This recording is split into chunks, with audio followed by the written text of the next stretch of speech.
Before we go on to understand convolutional neural network, let us try to see something.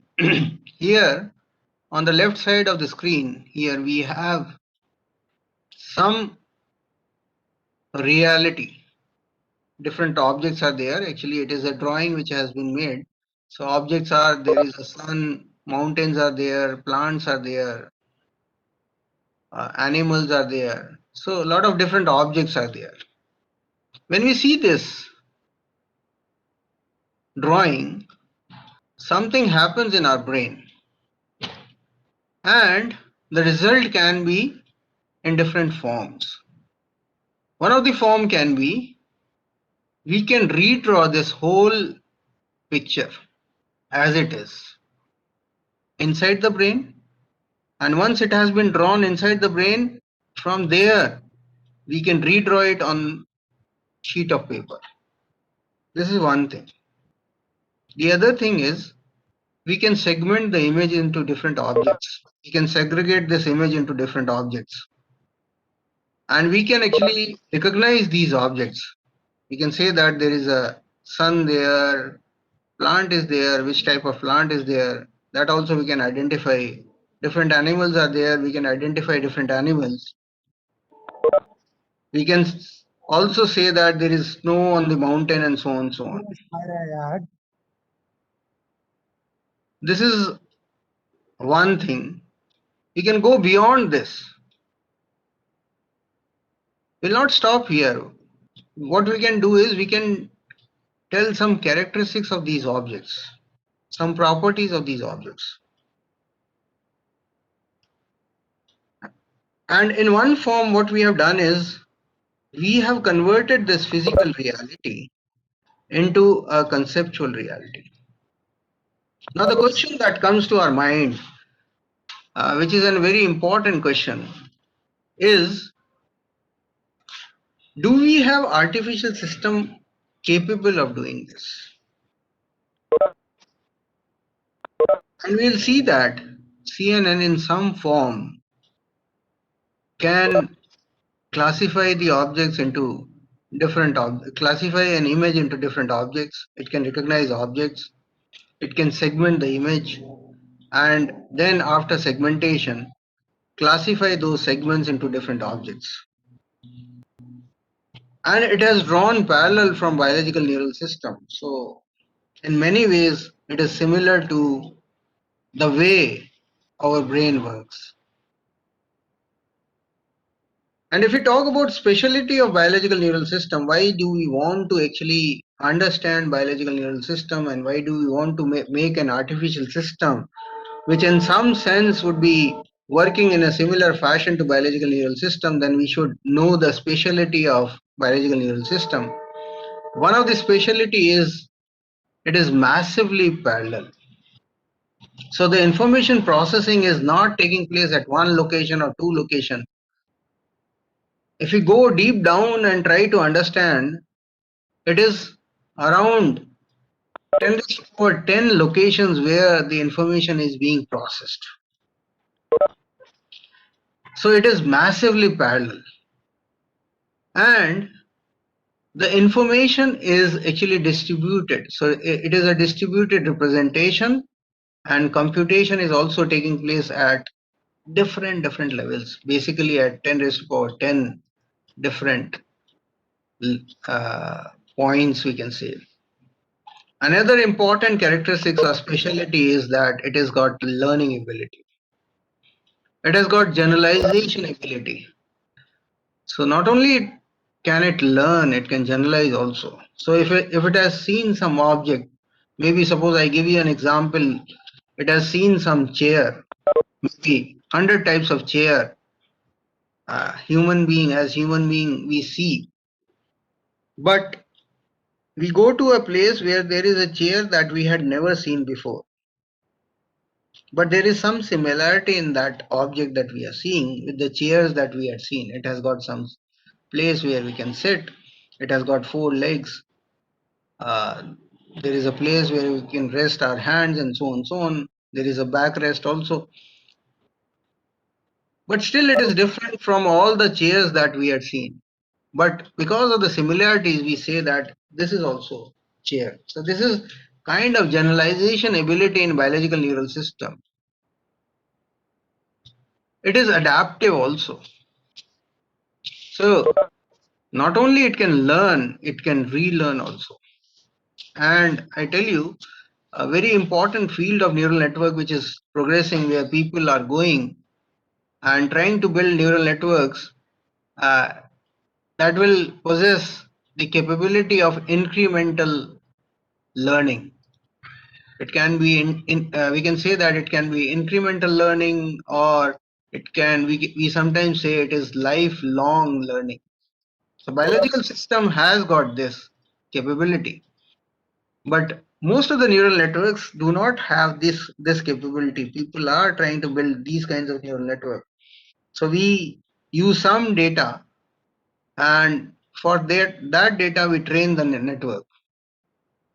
And after training, it is only used for actually testing purpose or validation purpose or classification purpose, whatever is the purpose there.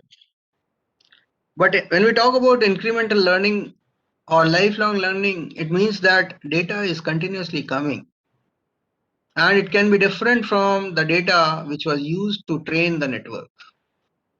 Now, most of the network, once new data which was never shown to the neural network is now being shown, and on that data, when the neural network is trained, that neural network can have catastrophic failure. What is the meaning of that? It can fail badly. For that data which it was giving correct classification, now because the data has changed, maybe for that data also starts misclassifying. We don't want that. We want that the structure that the neural network has learned should remain. And for new data, it should actually build on that. It should be able to learn new things, simultaneously keeping the old things with it. So the research areas which are emerging are on incremental learning, lifelong learning, and so on and so on. The biological neural system has got inherent contextual information processing capability. I'll give you an example. Suppose an aircraft is flying in the sky and it is covered by clouds. We are not able to see the aircraft, but the sound of aircraft we hear. And based on that sound, we will be able to actually say that yes, aircraft is there in the sky, and maybe we can predict where in the sky in which direction that aircraft is flying. So inherent contextual information processing capability is there. Another very important characteristics or specialty of biological neural system is fault tolerance. As we grow older, number of connections are disconnected. A lot of things change at the level of brain also. But still, in day-to-day working, nobody can actually know that something has changed. And we also ourselves do not know that a lot of connections are no more there. Our working does not get affected. And therefore it is a fault tolerant system. Although fault has been created, but still the output does not. It is not reflected in the output. And another important characteristics or specialty is that it is a low energy consumption system. The amount of work that is doing to produce an output, for that work, the amount of energy required in comparison to artificial system is very less. So it is a low energy consumption system. Because of these characteristics and some other characteristics and specialty, we want to replicate the working of biological neural system in artificial neural network or artificial systems. If we talk about what are the specific things which an artificial neural network can accomplish, so there are certain important things for which artificial neural networks are being used. So basically, it is a black box. It takes input in different form. Input data is there, and this neural network, which is a black box, can be used for function approximation. It can be used for forecasting or prediction. It can be used for pattern classification. It can be used for optimization. It can be used for feature extraction, clustering, categorization, and it can be used for content addressable value. But when we talk about CNN basically mostly it is being used for pattern classification, segmentation of image classification, and it is also used for feature extraction. Today I'll give you the concept of transfer learning also. So basically what happens is sometimes the amount of data available with us to train the network is not sufficient, because when we talk about deep neural network, the parameters which are to be optimized, the number of parameters are very large, and to optimize such a large number of parameters, the amount of data required is also large. But sometimes for a given problem, that large size data may not be available. So what we do is, I'll go into the detail, that we train the network for the data for which large amount of data is available. And once we have trained it in different forms, because training means it has learned, now knowledge is there. In different forms, this knowledge can be transferred so that for data, which is a small size data, we can actually do pattern classification. So most of the time what happens is we do not give input data directly to neural network. So before giving this input data to neural network, we pre-process this data. And in pre-processing, there are two important things that we do. We first make use of feature detector or feature extractor. And using this feature detector or extractor, we actually convert the input data into a feature vector. Now this feature vector that we have constructed after feature extraction using feature detector, the size of this feature vector would be very small in comparison to the size of input data. This was also a vector, and maybe it is a single row, it is a row vector. So one row and maybe 100 or 1000 elements in this. So out of 1000 features which was there in the input data, only maybe 10 features are important or 20 features are important. So using this feature detector extractor, we make a feature vector which will have this much size. So you see the size has reduced, but the information content remains. The information does not go. And the advantage of constructing this feature vector is that it treats curse of dimensionality. So what is the meaning of curse of dimensionality? The curse of dimensionality is that, so for a neural network, we need data to train it. This data will be of particular size. Suppose it is 1 cross n, 1 by n dimensional data.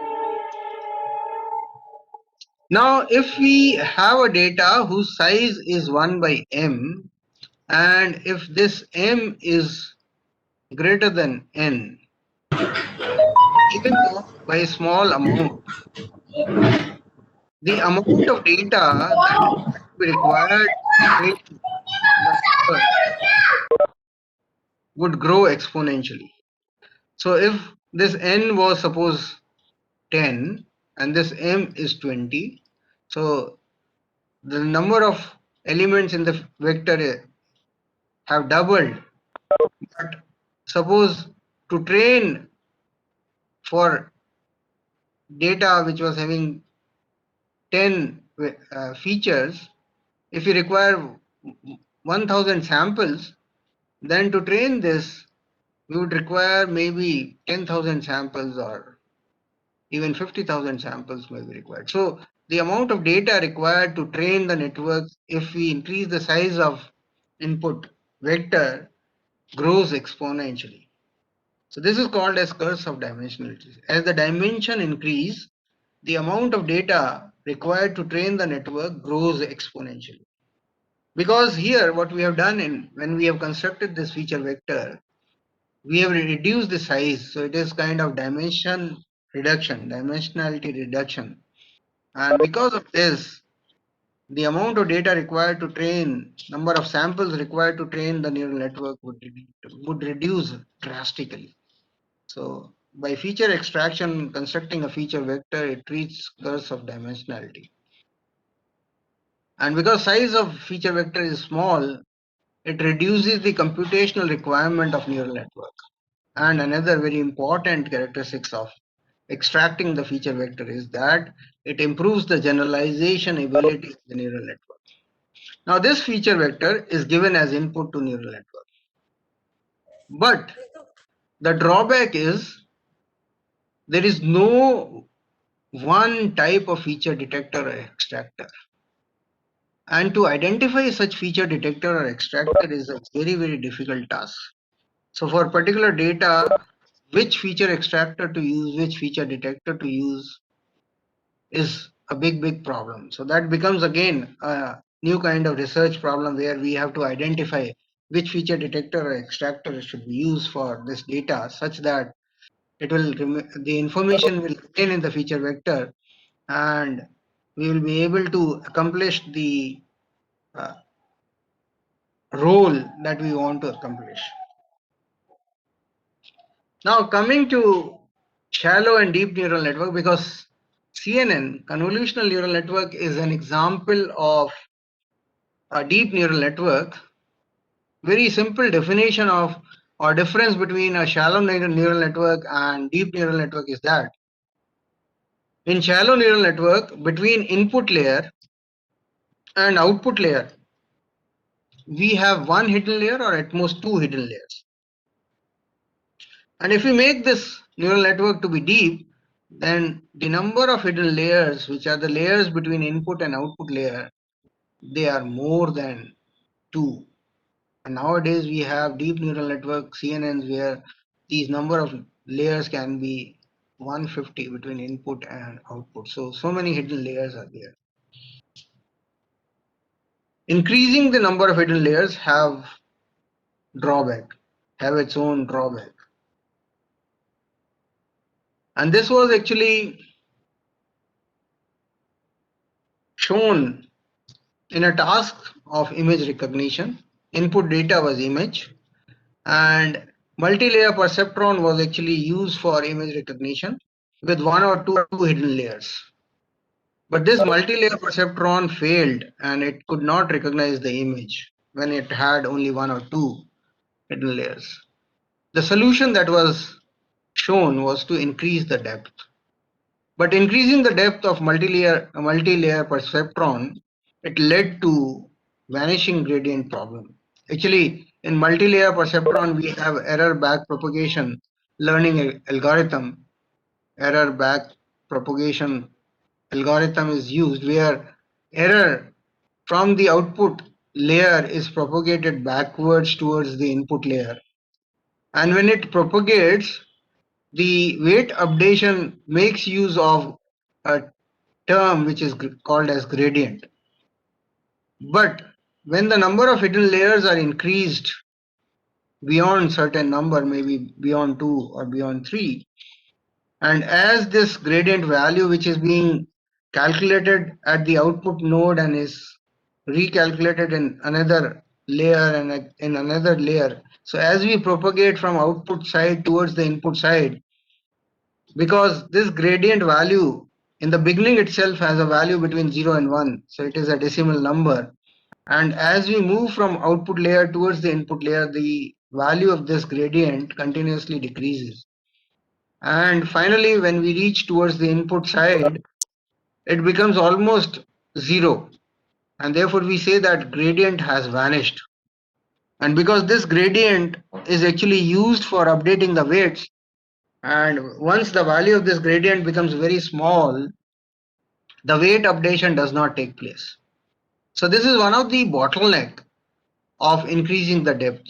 Although there have been CNN which have been developed which have the depth which are of large size, and they have found out solution that this vanishing gradient problem does not occur. The another problem of increasing the depth is the network can get trapped into local minima. And these number of local minima on the error curve, they are increased if the depth is increased. And therefore, it will not give us optimized solution.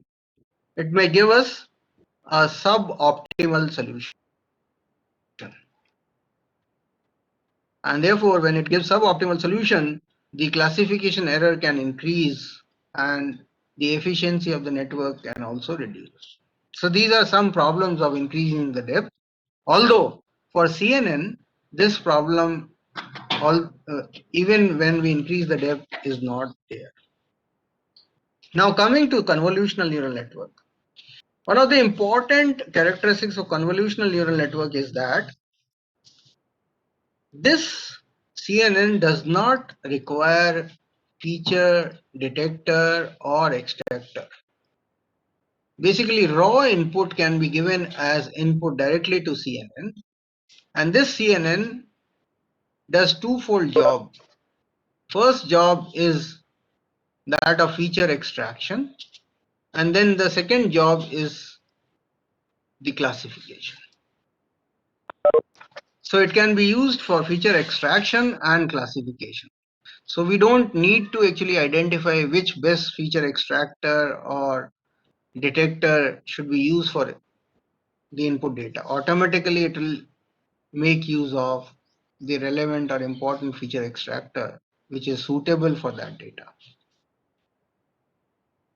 And when we talk about convolutional neural network, it has got number of layers, and in each layer, basically layers are having similar kind of structure, and it is stacking of one layer after another layer, another after another layer. So one after the other number of layers are stacked together, and in each layer there are there are basically three important kinds of characteristics which the operations that are being performed: convolution operation, then rectification, and then pooling. So, and these blocks are called as convolutional blocks. So each convolutional block will have three processes. First is convolution, second is rectification, and third is pooling. And basically it makes feature maps. It is working as feature extractor, these convolutional units. So here this is first layer which will make number of feature maps, then second layer again number of feature maps, again feature maps. So gradually from low level features, basically it is extracting features starting with very low level features, and as we move towards the output layer, high level features are extracted. So it is hierarchically, it grows from low level features to high level features, and all these layers are convolutional layer. Finally we will have, here we have final input layer for a fully connected network. So this is like a multi-layer perceptron here. Only one hidden layer, one output layer, this is the input layer, and it is a fully connected layer. Between that input here and this fully connected layer, these convolutional layers, they are not fully connected. They are not fully connected. We will see how they are connected. So they are not fully connected. Only here we have fully connected layer, and this output basically here works as a classifier.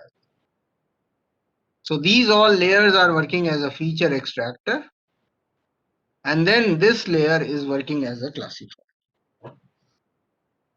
So if we go on to history of CNN, the idea of such kind of working actually was given by multi-stage Hubble and Wissel architecture, which was actually given in 1962. They got Nobel Prize also for this. And based on this biological neurophysiological biological finding and the model built by Hubble and Wissel, first mathematical model of CNN was actually built by Fukushima in the year 1982. But still the term convolutional neural network was not there.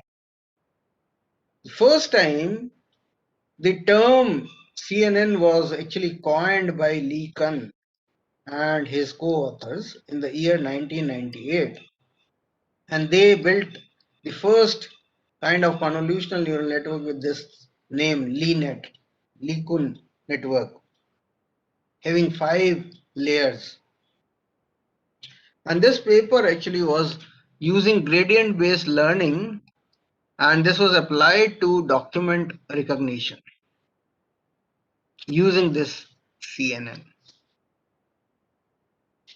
But after this, for some years, for maybe up for 10, 12 years, because computational power of the computers that were being used was limited and the depth could not be increased, different architectural CNN could not be built. So for almost 12 years from 1998 up to 2010, 2011, the research in this area did not take place.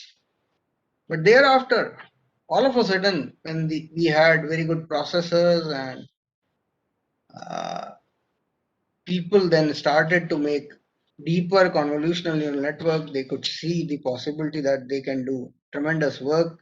From the year 2011, the research in this area picked up, and nowadays it is one of the most popular kind of neural network. Now coming to neuroscientific basis for convolutional neural network, they are considered to be the greatest success story of biologically inspired artificial intelligence. And as I already told, it is based on neuroscientific experiments of David Hubel and Torsten Wiesel, who collaborated to determine many of the most basic facts about how mammalian visual system works. And convolutional neural network is designed to capture following 3 properties of layer V1 of visual cortex.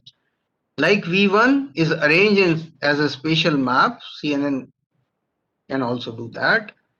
Simple cells in V1 acts as feature detectors, CNN acts as feature detector, and complex cells which receive input from simple cells, they also receive direct feed-forward input in layer V1. They are invariant to small shifts in position of the feature. This is very important thing. If in space the feature changes its position, for biological system complex cell, it is immaterial. It is still able to detect that feature. This property is there in CNN also. So it is invariant to small shift in position of the feature. As I told you, V1 neurons in layer V1 of visual cortex, they are orientation selective. And orientations is actually considered as the very low level feature. I'll tell you how it is considered to be a low level feature. it is considered to be a very low level feature. So here there is a raw primal sketch, and looking onto this figure here, what we can see is that there is a board, there is a teacher, and this teacher is actually teaching the student sitting here. Although this is not exact picture. And now in this, from this we remove the color, and this will give us raw primal sketch of the colored image which was there. Now this raw primal sketch, which is not having any color, despite the fact that there is no color, we still are able to recognize that there is a teacher teaching the students. And why we can recognize is because of the fact that we can actually recognize different oriented bars. And basically, this whole image is considered to be made up of bars which are oriented at different angles. So if we talk about this, we say there are bars which are oriented like this. If we talk about this circle, then we say this circle is made up of bar which is having different oriented bars. And if we join these different oriented bars, then a circle can be constructed. So basically, small bars of different orientation is a necessity. Recognition of these oriented bars is a necessity to recognize the image. And therefore we say that these oriented bars are low level feature. And this is the first level of feature that has to be detected. And by joining these features, so we have joined different features here, different oriented bars to construct the face of the teacher. V1, visual cortex neuron V1 are detecting these oriented bars, and for CNN also at the first stage they detect these oriented bars, and gradually these oriented bars in later stages they actually combine together to detect some more higher level feature. Like if we talk about face recognition, so at the first level it would be detecting oriented edges. These are oriented bars or edges. In the second level, maybe it can detect some features which combine together to form eye, or some feature which are detected to find nose or ear. So basically, their features are getting combined to detect different parts of face. And if we move from this layer to another higher level, maybe whole face can be recognized. So different level features are to be extracted, and CNN is also doing this. This is actually the biological inspiration for CNN. Visual cortex neuron V1 layer neurons. This visual cortex layer V1 is also called as straight cortex. It is receiving direct feed forward input. So basically the input from outside world is being captured. Outside world is being captured by retinal cells in the retina, and from there it goes to LGN, lateral geniculate nucleus neuron, and from there it goes to the straight cortex neuron.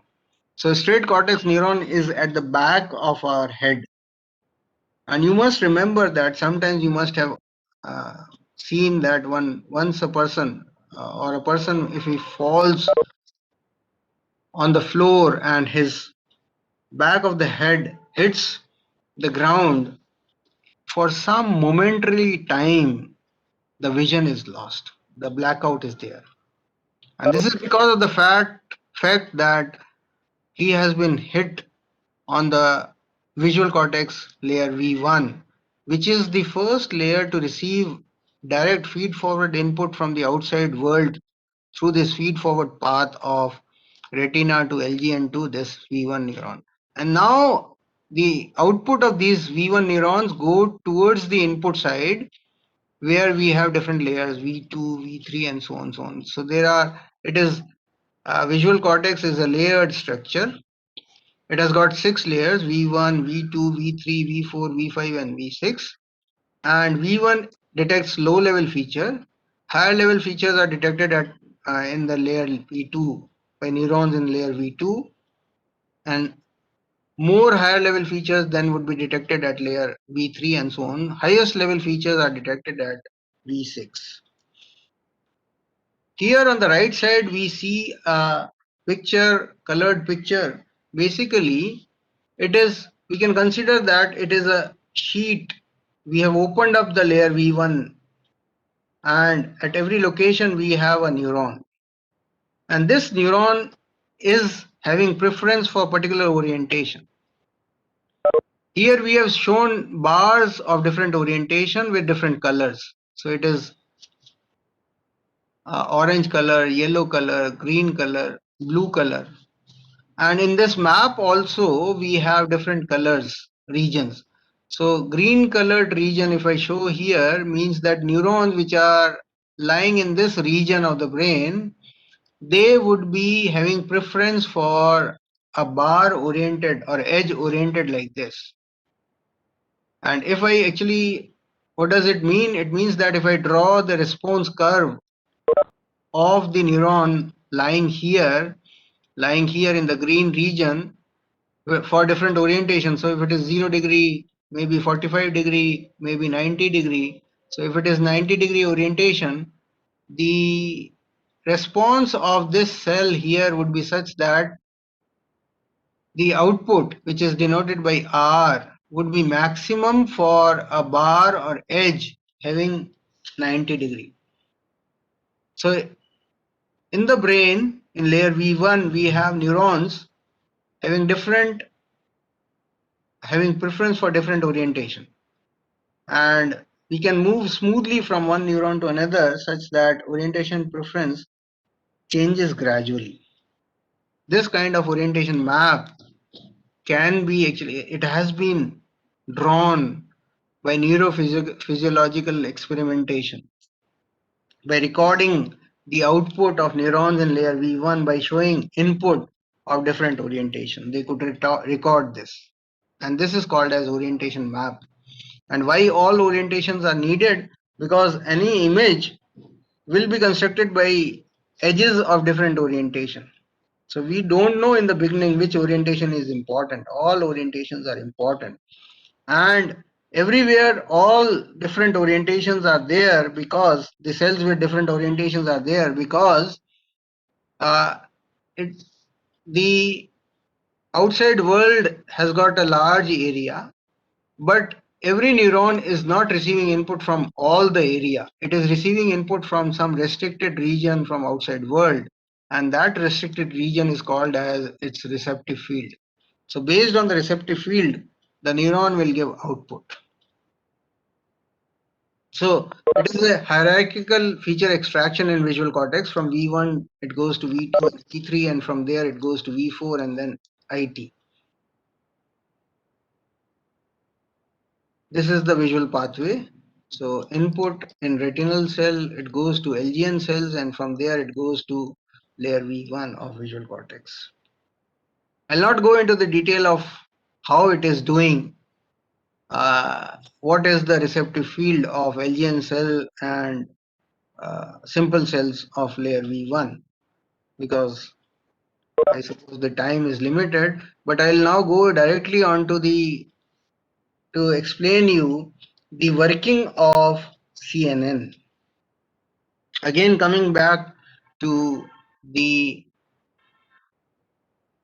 block diagram representation of CNN, it has been taken from Wikipedia on convolutional neural network. Before going into the detail of working of CNN, I would like to highlight that it has got the property of handling trickier cases. What does it mean? So this is the input region from where if we give input in this region, that can be used as input to CNN. Now this input image, actually when it is the job of CNN is to recognize X, this X can lie anywhere in this region. So it is lying here, but it could have lied here also. So it is translation. So translation does not affect the classification property of the CNN. It is independent of where this X is located in the input region from where the CNN can capture the input. Scaling. So size of X can be different. It can be larger X, it can be smaller X, it can be X this or it can be X this. So scale does not matter. It is scale invariant. Recognition capability of CNN is scale invariant. It can be rotated also. So it has been rotated. So it is rotation invariant. It does not affect. Even rotated X would be recognized as X. The weight. So we can draw X which is very thin line, or we can draw X which is actually thicker. So we can have, so we say that the weight of this X is more than the weight of this. It does not affect the classification of CNN. It can, for if the weight is increased, then also it will be able to recognize. Another example is here. This same CNN can recognize X and it can recognize O also with all these properties. If O is translated, it is scaled, rotated, or weight is increased, it does not matter. It will be able to recognize O also. Now, if we talk about the components of CNN, it is a layered structure, and I told you that these layers are stacked one over the other. But each layer, basically I told you there are two types of layer. One is fully connected layer, which is towards the output side of CNN, and in between we have convolutional layer. And each convolutional, yes. Any question, please? Rane Sab. So each convolutional layer has got three important operations. First is convolutional. Then there is a non-linearity operation which is there, rectified linear unit is there, and pooling layer. And basically this is used for making feature map. And this feature map is then given as input to next layer. In this next layer also these three operations are performed. Then it is given to another next layer. Again, the same operations are performed. And finally, we are actually here we are extracting low level feature, and then we are going towards high level feature. And finally, these high level feature will make a feature vector. This feature vector will work as input to this fully connected layer. And finally, we will be able to classify the image into different classes. So let us try to understand the working of each layer. If we understand the working of one layer, the same process is actually repeated, and we know how different layers are working in convolutional neural network. Basically, each layer consists of learnable filters, and these filters are basically extracting the features. Important thing is they are filters, they are able to extract features, but these filters are learnable. We don't know in the beginning what kind of filter would be there, but during the training, actually automatically the filter to extract certain features would be built up. And there are three hyperparameters which control the size of the output volume of convolutional layer. Output volume means the number of maps which would be there and what would be the size of each map. They are controlled by the depth. So if there are 5 filters, then we say the depth of that layer is 5, and we will have 5 feature map. If there are 10 filters, then we say depth of convolutional layer is 10. The another important hyperparameter is stride, and then there is another concept of zero padding. We'll go into the details of what is the meaning of stride and what is the zero padding. And depth, actually, as I already told you, is set of learnable filters represent the number of neurons in this layer. Each will learn to activate for different features. So different features, like if we are talking about oriented bars, one filter will, or oriented edge, one filter will detect an edge of this orientation, another will detect an edge of this orientation, and so on, so on. Basically, these are feature extractors. These filters are feature extractor, and they decide the depth of each layer. So how convolution is performed? So this is your filter, and suppose this is the image. These are the pixel values of the image. The size of this image is suppose 4 by 4 pixels, and the filter is 2 by 2 filter. This filter is also known as kernel. Now this is used for convolution. So how it is used? So if this is the kernel W, X, Y, Z, and this is your 4 by 3 pixel image. So this kernel will first cover these 4 pixels A, B, C, D, and once it covers, and when we are doing convolution, then output that we would be getting would be A into W plus B into X plus C into Y plus D into Z.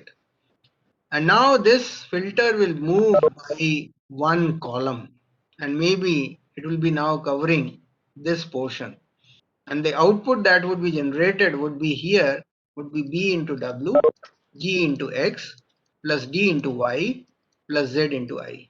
In this fashion, this filter moves over the image, and it is actually performing the convolution operation to give the output in this fashion. So let us see this. So if the kernel is A, B, C, D, and this is the image, first it would be covering this, and it would give output 23 into A minus 12 into B plus 12 into C plus 32 into D. After that, it would be covering this portion, minus 12 and 16, 32, 12. So it would be minus 12 into A plus 16 into B plus 32 into C plus 12 into D. Then it would be covering this portion of the image, and output would be this. It will move vertically also. Till now it was moving horizontally. Now it moves vertically. It is covering this portion of the image, and we will be getting this output, and so on and so on. So if the original input image size was 4 by 4 and your filter is 2 by 2, so this is filters, the value of n is, suppose value of n is 4, the size of filter is 2, and stride means if we are moving by one column at one time, then it is stride of one column or one row. So what happened? So here it was 23, 12, minus 12, 32. Now when it moves horizontally, it moves by only one column. It leaves this column, and it is covering column number 2 and 3. So it is called as stride of 1. Here also, when it is moving vertically, so it was covering 23 and 12. Now it will cover 12 and minus 1. It is again moving by one row. So it is stride of 1. If it moves by two columns or two rows, then it is stride of 2. So here we have f equal to 2, n equal to 4, and s equal to 1. So using this formula, which is written here, n minus f upon s plus 1, we can calculate the output size.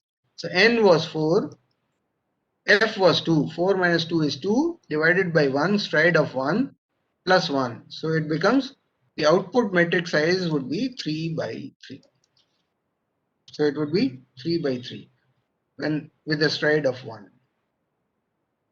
It could be when we have stride of 2 by 2, stride of 2. Stride of 2 means it is from 23 minus 12, 12, 32. It would move by 2 columns or 2 rows. So here it has, first it was covering this, and in a stride of 2 now it covers this. Similarly, it was covering this portion, and when it is moving vertically it will cover this. So it is moving by either 2 columns or 2 rows at a time. Therefore the value of S is 2, and again we use the same formula. N is 4, the filter size is 2 by 2, but now stride is 2. Therefore 4 minus 2, 2 upon 2, 1 plus 1. So the size that we would be getting of the output feature map would be 2 by 2. Now, to actually consider that we do not lose information from the edge of the image, we do zero padding. So we increase the size of the input image by padding zeros. So we can pad 2 rows and 2 columns, or we can pad 4 rows and 4 columns. So depending upon that, the new size can be obtained, which is n plus 2 into p. If it is one row or one column on the upper side, then the value of p is 1. If it is 2 rows and 2 columns on the left side or right side, then it is the value of p would be 2. And new size of the image would be n plus 2p. So original was 4. So if we have added 4 columns and 4 rows, so it is 2 into 2, 4. Total size would be 8. 8 by 8 would be new size. The only purpose of padding zeros is to not lose information from the edges. So this is another example of convolution. So this is input image, this is the kernel, and when we convolve, the final answer with a stride of 1 would be 23 minus 14, 50 into minus 14. This is output of convolution. So the original size was 3 by 3, filter size was 2 by 2, and when we take stride of 1, the output would be 2 by 2.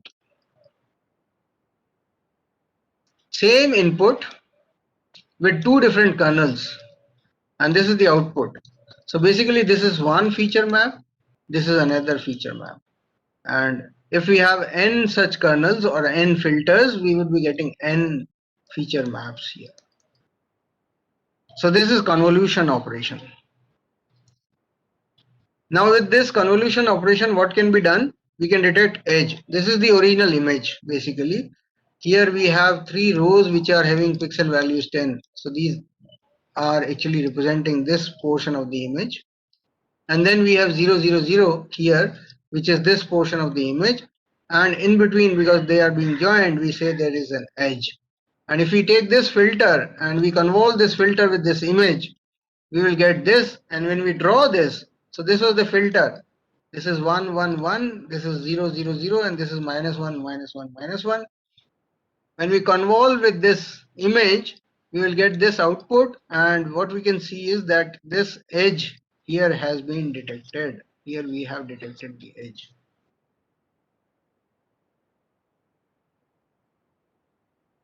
So the question that comes to our mind is, why should we do convolution? Basically, as I told you, it is these layers are not fully connected layers. Why it is not fully connected layers? Because if we have size of the input image as 3 by 3, then if it is fully connected means what? There are, if I convert this into a column of neurons, there would be 9 neurons. And if it is the filter size is suppose 2 by 2, then we will have 4. So each one would be get connected to each one. So 9 into 4. These would be number of connections. Whereas in convolution, if this is 3 by 3, the number of connections would be only 2 by 2. 4 connections would be there. The same connections, basically they are the same connections which are moving from one place to another. So the number of connections have reduced because of the parameter, which parameter means the weights are being shared by all the input neurons. Same weights. It is not different weights for each neuron. It is the same weight. Why it is being done, this parameter sharing? The reason is feature detector that's helpful or useful in one part of the image is probably useful in another part of the image. Same feature can be there. So in this image, we can have this oriented bar placed here and the same oriented bar placed here. So the same filter can detect this and can also detect this. So this is the advantage of parameter sharing. And the other thing is this convolution. Because of this convolution, there is sparsity of connections. In each layer, each output value depends only on small number of inputs. So here we have 5 by 5 the size of input image. So it would be 25, 5 by 5, and suppose the filter size is 3 by 3. So 25 into 9. For fully connected network, it would have been 225 connections. Whereas for this filter and convolution operation, there would be only 3 by 3, 9 connections. So the amount of connections because of this convolution operation reduce drastically, and there is a sparsity of connections. At one time there are only 9 connections, although the same 9 connections are moving, and therefore information is extracted from all the input neurons. Now that I told you there are 3 operations. One is convolution, second is actually rectified linear unit. Nonlinearity is there, where what is done is if the output is greater than equal to 0, then whatever is the output, that is retained. If it is less than equal to 0, it is made 0. So it is like rectification. Any value which is less than 0 is made 0. Otherwise its value is whatever is its value, it will remain. And if it is less than 0, it will be made as 0. So it is kind of rectified linear unit. The another concept is pooling concept. There are two different types of pooling which are popular. First is average pooling, then another is max pooling. So in average pooling, what is done is we decide the size. Size is suppose 3 by 3, and in this size we put over 3 by 3 with stride of 1. So here it will be covering these pixels, or basically the output or values of the feature map, and we take the average of these 3 plus 1 plus 2 plus 2 plus 2, whatever it is, divided by 9. Then it is moved, this is moved here. Again the average would be calculated. In this form, the average would be, here it is 1.1, then 0.8, 1.3, 1, 1.7, 1.7, and so on. So basically it is reducing the size, and the concept of pooling is that the nearby pixels are representing same kind of information, and to reduce the size, to reduce the computational requirement, we basically pool the information of nearby neurons, and it has been seen that pooling does not adversely affect the working of the CNN. In max pooling, in this neighborhood, whatever is the maximum value of pixel, that is taken. So this becomes the max pooling concept. So this is convolution, nonlinearity, and then pooling. Similar thing is done in next layer, and then finally fully connected layer, which is used for classification. This is an example of LeNet 5. Input is this, where it was used for character recognition. 7 is shown here. Then this is first convolution layer, filter are 5, stride is 1, and this size of this was 32 into 32 by 3. 3 layer means basically red, green, and blue colored image was there. Then convolved, then pooling, and then nonlinearity is performed here itself. Then second, convolve and pooling. So this is first layer, this is second layer, and then the output here is flattened. It is converted into a vector, and then two hidden layers here, and then output layer. So two hidden layers, two convolutional layer, and one output layer. In this fashion, there is a 5-layered LeeNet, which was built by Lee Kun in the year 1998 for document recognition. So you see, these are the example here. The features are being extracted, eye and maybe nose here, and finally they are low-level features which are combined to actually make larger portion of the face. So in this way, from one input side layer, we move towards the output layer where more amount of information or higher level of features are extracted. So this is the architecture, input, number of feature maps. This then works as input to next layer, and so on, and finally fully this is converted into one vector, column vector, and then fully connected layer, and this output. Basically, here it can be used to classify different things. It can classify a bird, sunset, dog, cat, and so on, so on. Same CNN.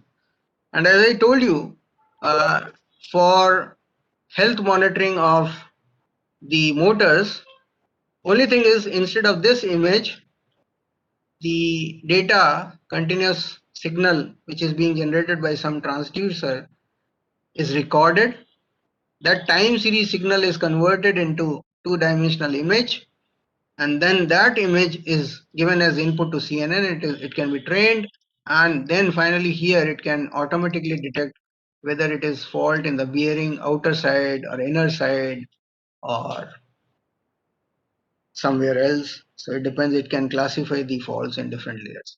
So I just gave you the examples of the basics of CNN, how it works and how it can be used to train.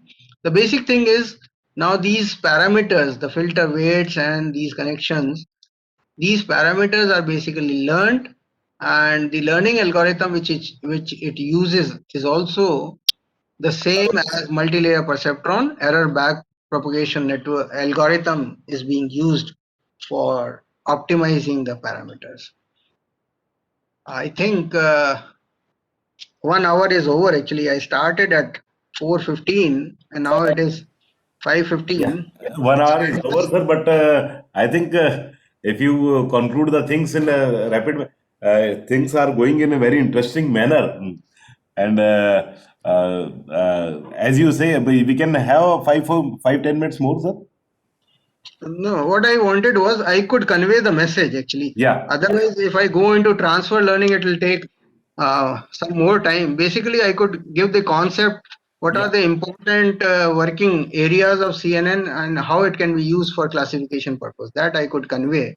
Yeah. And now it can be used for any application. It can be used for power system load forecasting problems also. It can be used for classification of faults in motors, or it can be used for medical diagnosis. Like actually we recently we have published a paper where we have used this for COVID detection.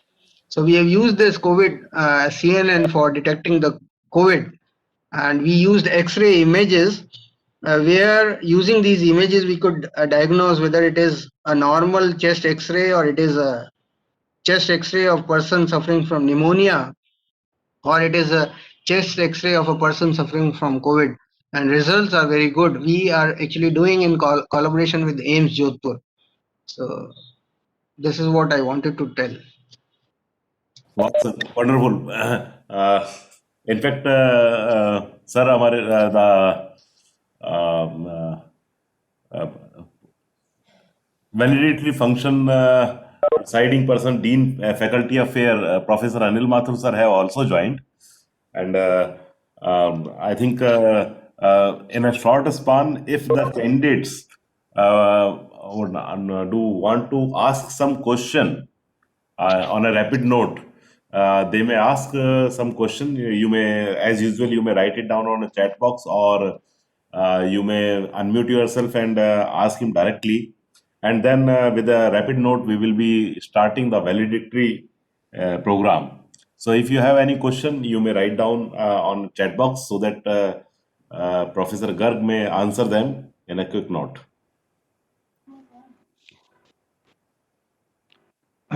Gar साहब, good evening. Dr. A.K. Sharma. Sir नमस्कार, professor Sharma. हाँ, कैसे हैं sir? मेरे को एक question पूछना था आपसे। हाँ हाँ बताइए। शुरू में आप बता रहे थे कि we can have the analysis for whole life, lifelong learning. So basically learning. this CNN is basically not suitable for lifelong learning. We have different this models. CNN, Actually, okay. when we talk about recurrent neural network, Okay. it has got some ingredient of lifelong learning. Okay. For lifelong learning, different network may be used, is it? हाँ हाँ, दूसरे networks के लिए है, पर लोग अब research ऐसे नेटवर्क को बनाने में लग रहे हैं जिसमें ये कैपेबिलिटी हो, कैपेसिटी हो कि it can do incremental learning और lifelong learning. See, the data is continuously changing, it is getting updated. Even if we want to do load forecasting, so continuously, if you want to do online forecasting, basically, the data has to come continuously. So, when the data is coming continuously, it has to continuously update itself. But it should not update itself in such a manner that it forgets what it had learned earlier. That should not happen. Another small question is that we can forecast also using a neural network. Yes. Recurrent neural networks are more suitable for prediction or forecasting purposes. This CNN is basically used for classification purpose or segmentation purpose. Okay, sir. Thank you so much, sir. Thank you, sir.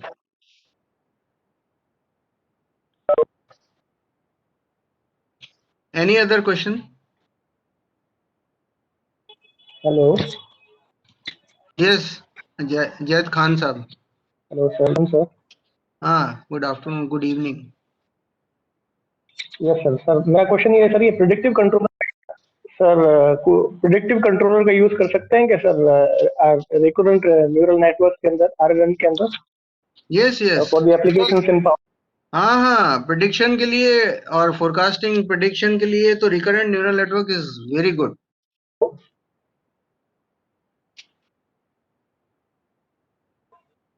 Yes sir. तो इसका sir platform क्या रहेगा sir? जैसे हम अगर इसको MATLAB में use करते हैं तो उसके लिए हम क्या इसको किस तरह से अप्लाई करेंगे sir for the hardware implementation also?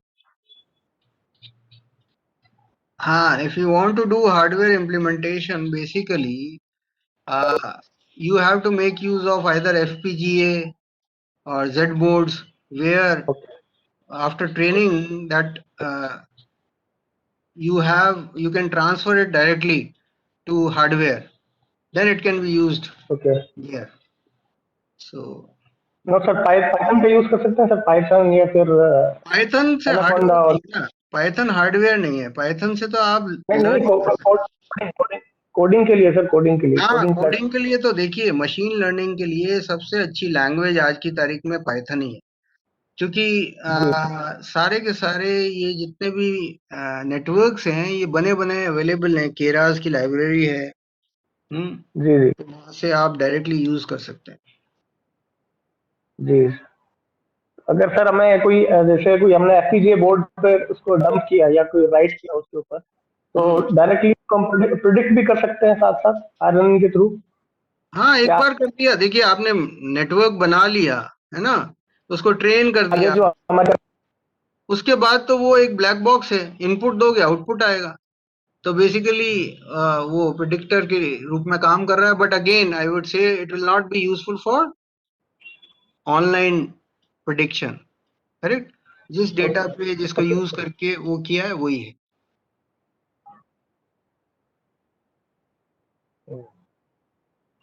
क्योंकि सर एरर करेक्शन में इसका यूज होता है।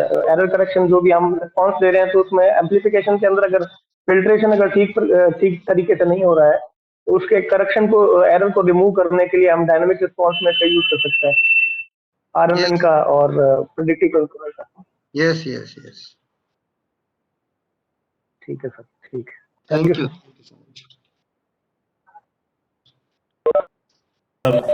Thank you, Professor A.R. Garg Saab, for this wonderful lecture and enlightening us on convolution neural networks. And definitely, one application I have also did it with the neural network, and all the drive fellows normally used it.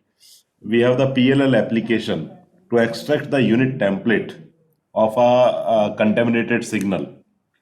So there are the large number of paper, and without having the unit template, we cannot drive over the algorithm further. So this kind of application people are using with the feature extraction that you call in yeah, Exactly. So yeah, this CNN can be useful for extracting the feature and yeah. actually making that template. Yeah, yeah, sir. Yeah. So it's equally useful, and definitely in other control action in microgrid and all that. These are being rapidly, even in BLDC application, people are using it for estimation part. So it's really informative, and it was and for me it was some new aspects also, because normally feed forward and backward one neural network that we use. So this will be more useful in controlling the learning rate and all those things are. Yes, sir. It is a very good feature extractor. Basically, normally what happens is for different types of data, we don't know which feature extractor is good and how to select that feature extractor. So Yes. that problem is not there with this. These are self feature extracting networks. And another important thing which I did not actually go into the detail, it can be used for transfer learning. As we did for COVID detection, basically because the X-ray number of X-ray samples that we had for COVID patients were limited. So we used network which were already trained for ImageNet dataset, and because they were already used for large amount of data to train those network we used for extracting the features of these X-ray images, and in that sense, basically we could transfer the knowledge of those networks. So it is kind of transfer learning approach that we applied. Yes, sir. Yes, sir. Yes, sir. So, sir, time is restricted. Yes. Our Thank you so much. valedictory guest has already arrived. So, dear participants, we are now starting the valedictory function, and I ask all the dignitaries to kindly turn on their video. So, Professor A.R. Garg Saab, the chief guest of this valedictory, this valedictory function is being presided by our respected Dean Faculty Affairs, sir, Professor A.K. Mathur, sir, and Head of Department of Electrical Engineering, Professor S.R. Kapoor, sir. So I request dignitaries to kindly turn on their videos. I request participants to keep their videos off. We will have a joint photograph. We will have a joint, rather than a screenshot in the last part. So, sir, Professor A.K. Mathur, sir, let me give him a phone call.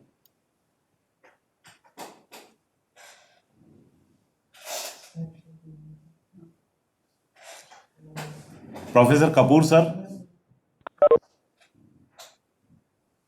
Yes, sir, I am available.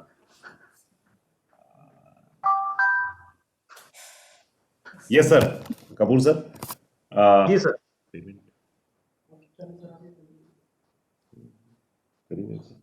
Address. चल भाई पहले phone कर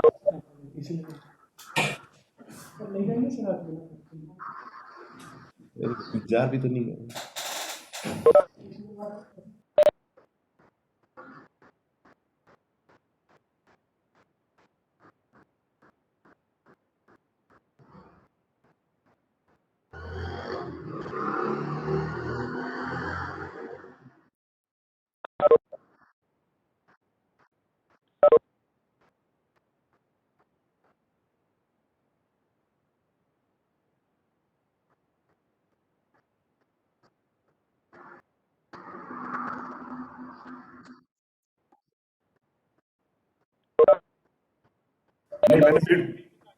मैंने mute कर रखी है sir. अब आ रही है सर आपको पूरी आवाज? यस। हाँ sir.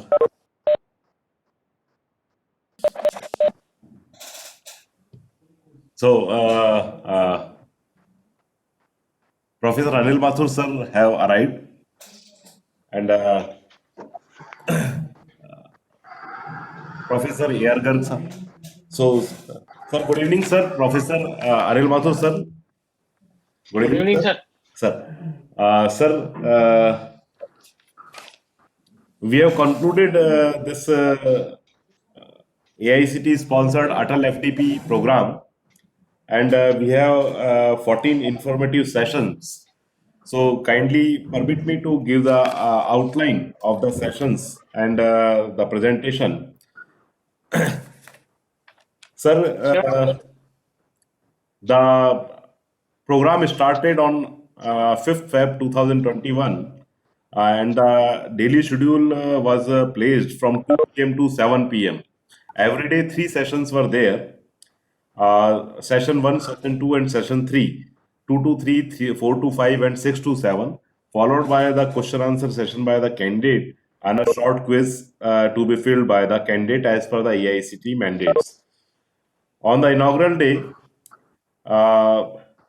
inaugurated by Honorable Vice Chancellor as a chair, and chief guest of the function was Professor Shailendra Jain, and yourself as a Dean Faculty Affair, and Professor S.R. Kapoor was present in the inaugural function. Soon after the inaugural function, Professor Shailendra Jain gave Professor Shailendra Jain, Director, Sant Longowal Institute of Engineering and Technology, Longowala, Punjab, gave its keynote address on propulsion system and power converters for EV applications. On the day 1, session 2, Professor Madhusudan Singh from Delhi Technological University, Delhi, presented his expert lecture on power electronics in wind energy convergence system. On session 3, day 1, Professor M.A. Mullah from SVNIT Surat presented his expert lecture on development of FOC of permanent magnet synchronous motors. On day 2, session 4, Professor Achal Sikandar from BRANIT Jalandhar, presented his expert lecture on converter control technique for LED driver. On day 2, session 5, expert lecture by Professor Sanjeev Singh from MANIT Bhopal was presented his expert lecture on brushless DC motor drives and its application. Day 2, session 6 was presented by Professor Shabaraj Arya from SVNIT Surat on dynamic voltage restorer to mitigate voltage-based power quality problems. Day 3, session 7 was given by Dr. Nitin Gupta from MNIT Jaipur on active power filter for power quality improvement.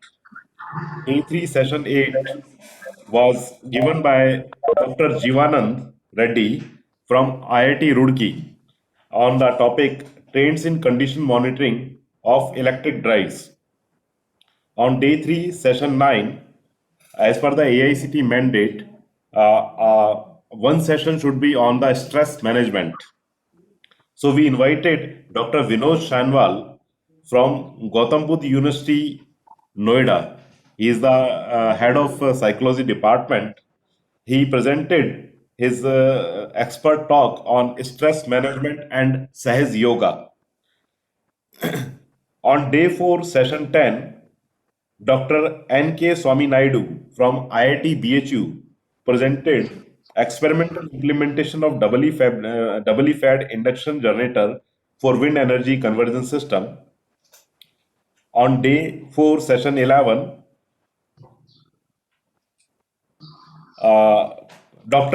Professor Jagdish Kumar from Punjab Engineering College, Chandigarh, Tech Chandigarh, presented his expert talk on multi-level inverter for photovoltaic applications. On day 4, session 12 was given by Dr. UK Kalla from MNIT Bhopal on implementation of power factor corrected BLDC drive system using digital controllers.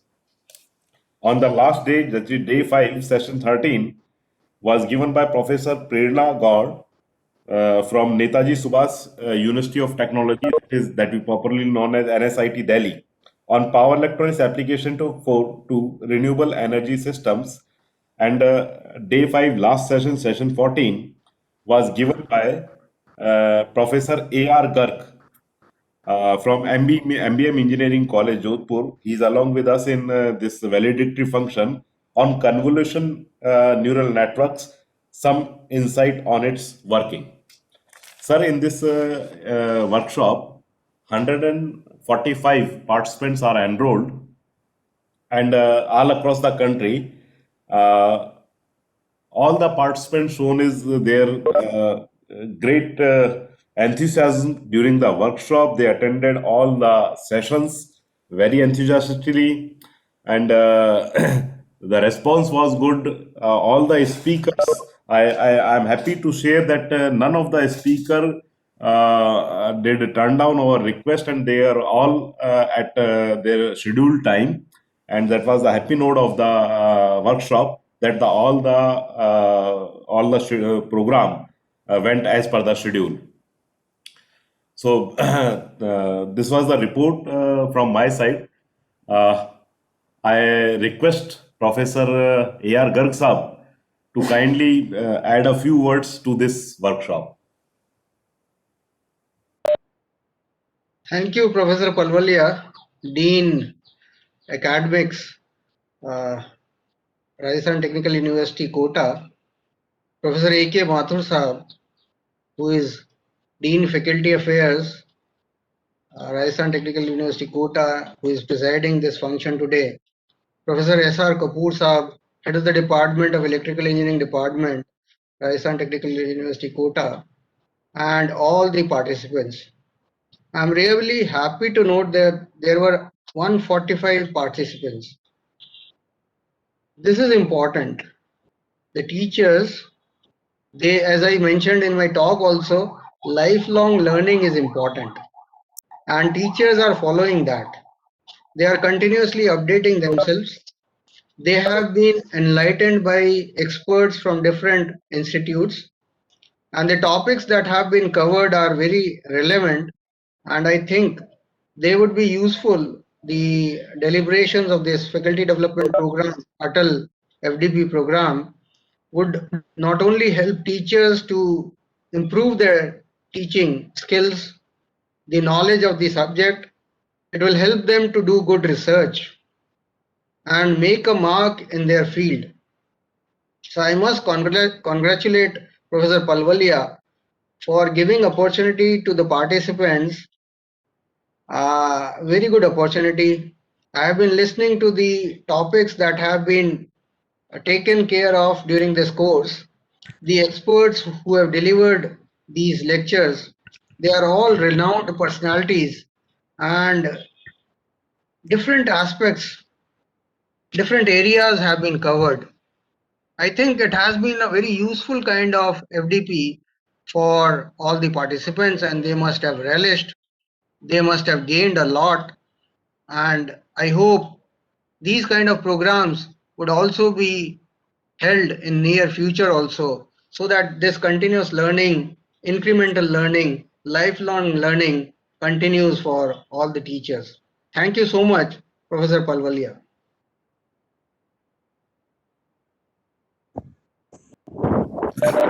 Thank you, sir.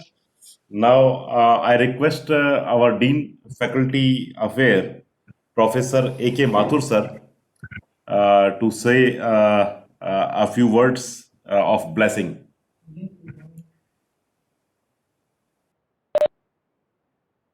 So good evening to everybody. Professor Dheeraj Palwalia ji, our Dean Academic Affairs and Coordinator of the ATAL FDP, Head of the Department, Professor S.R. Kapoor, my friend and guest speaker from MBM Engineering College, Akhil Ranjan, and other faculty members and participants of this FDP. I am very much thankful to our electrical engineering department, especially to Palwalia ji and Kapoor ji for organizing such type of faculty development program sponsored by AICT in Atal faculty development program. So I also extend my heartiest thanks to AICT for sponsoring 4 or 5 faculty development programs to RTU. Probably it is third one in the row. Earlier 2 was conducted by Professor Praveen Kumar of Civil, Ranjan Maheshwari, and third one was from Professor R. Shangi from Mechanical Engineering Department. Probably it is fourth one. And our Electrical Engineering Department is also NBA accredited for UG courses, and they have also get a QIP center this year for PhD scholars also. So I suppose our electrical engineering department is doing very hard since last so many years with our renowned faculty members SR Kapoor, DK Palwalia, Dinesh Vitla, and Ashok Sharma ji, and many others. And as I know that in this FDP last 5 days, he has invited number of speakers from all over the country. In inaugural program, the director SLIET Longowal was also present. Now our friend from MBM Engineering College is also there. In between, he has invited number of speakers from Surat, Bhopal, and other places of the country. So it is a very nice achievement, and probably all our participants have been benefited by the expert talks of all our speakers. So once again, I congratulate them and thank you. Thanks to all our participants and guest speakers who have joined this program. Thank you very much. Thank you, sir. Thank you for your blessings.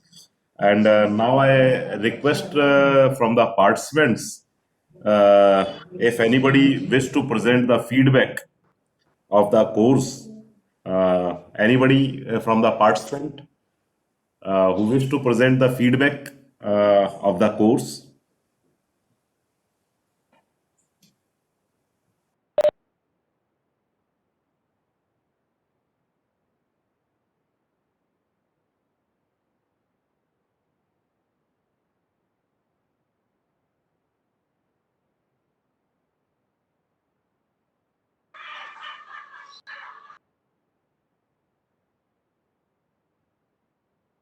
Please, participant. Jagdish Palle is there. Jagdish Palle. That participant, Jagdish Palle, he is the first participant to do all the quiz and submit the report within 10 minutes and 5 minutes. WhatsApp with the Jack Sparrow. So he is not there. Okay. I request Head of Department, Professor S.R. Kapoor, to present a vote of thanks and conclude the ceremony of the validity. Thank you, Palwalia ji. Dean Faculty Affairs, RTU, Professor A.K. Mathur sir, Professor A.R. Garg sahab, Coordinator of FDP, Professor D.K. Palwalia, present faculty members and the participants. I congratulate the coordinators and their team on the successful completion of this FDP on modern trends in power electronics and drives. I thank all the learned speakers for their selfless participation, contribution, and support. I would also like to express my gratitude towards Dean Faculty Affairs for his timeless help and mentorship. I also thank AICT for providing this opportunity to conduct this FDP. I also thank all the participants for their active participation and involvement. I also thank all those who directly or indirectly have contributed to make this event a success. Thank you, everybody. Over to you, Palwalia ji. Now I request all the dignitaries and all the participants to turn on their videos so that we can have a few shots for group photograph. Kindly, all the participants and all the dignitaries, kindly turn on your videos so that we can have a joint snapshots.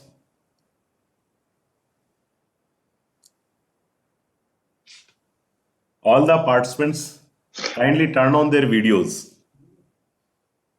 कैसे हो अखिल जी?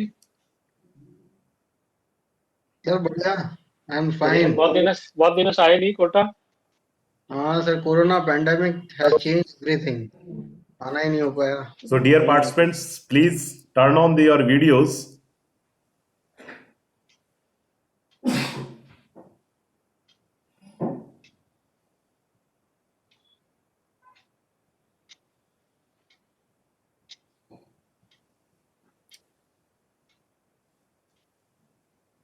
इनका print screen ले लेना और फिर इनको group पे post भी कर देना है।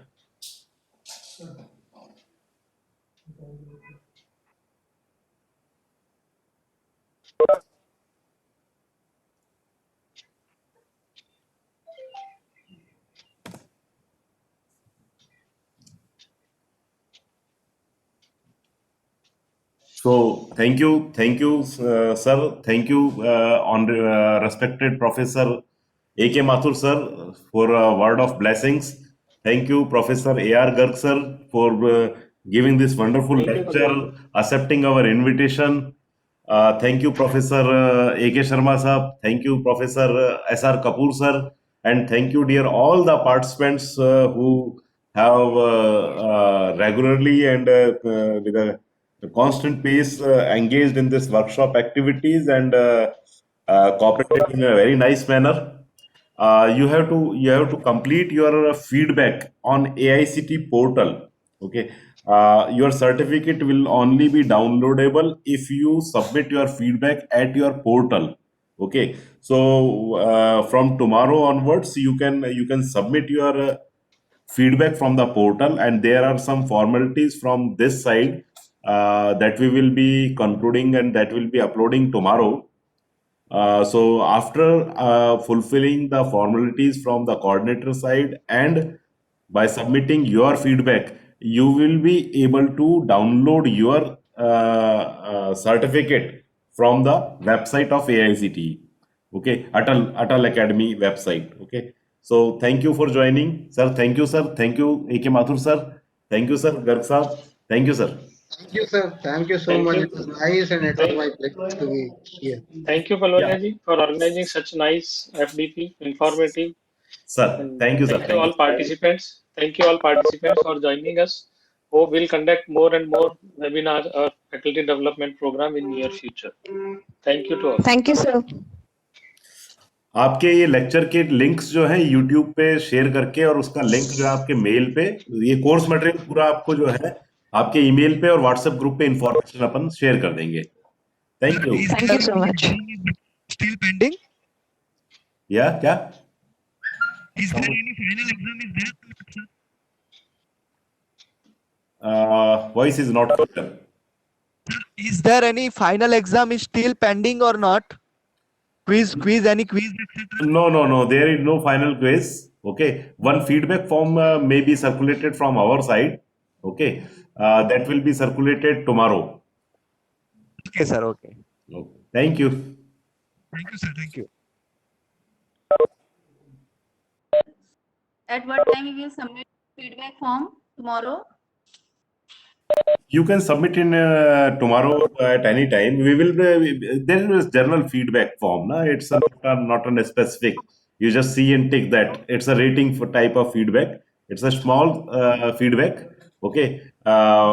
We have torture you a lot during with each and every session, question answers. Okay. Now there is no further scope of those things. Okay. You just submit the feedback at AICT portal itself. Okay. AICT portal feedback is must. If you don't submit that feedback, you will not be able to download your certificate. Okay. So at the portal itself, Atal portal, you have to submit that feedback. Okay. We will be in touch with that WhatsApp group. If there is any difficulty, you can post it on the WhatsApp group or you can email us and then we can have a remedy of that. Okay. Thank you. Okay, sir. Thank you. हाँ sir, good evening sir, Virendra Sharma बोल रहा हूँ sir. हाँ वीरेंद्र जी बताएं sir, बताएं। Sir 6 जो as schedule 6 to 7 कुछ feedback सर्वे के लिए वो था, तो वो होगा क्या programme 6 to 7 week? 6 to 7 week survey में समझा नहीं, आप क्या कह रहे हैं? हाँ मतलब हाँ, एज शेड्यूल अपन ने मेंशन किया हुआ था हाँ 6 to 7 उस एक पे feedback, actually Virendra ji that feedback form is not ready till now, है ना? May be it may be delayed, it may be till late night today, okay, it will be circulated to you, okay. जी sir, जी okay, thank you sir, thank you very much sir. So shall we end this meeting? Yes, sir. Okay.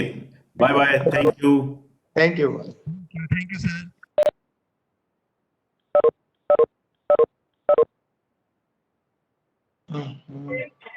Thank you so much sir.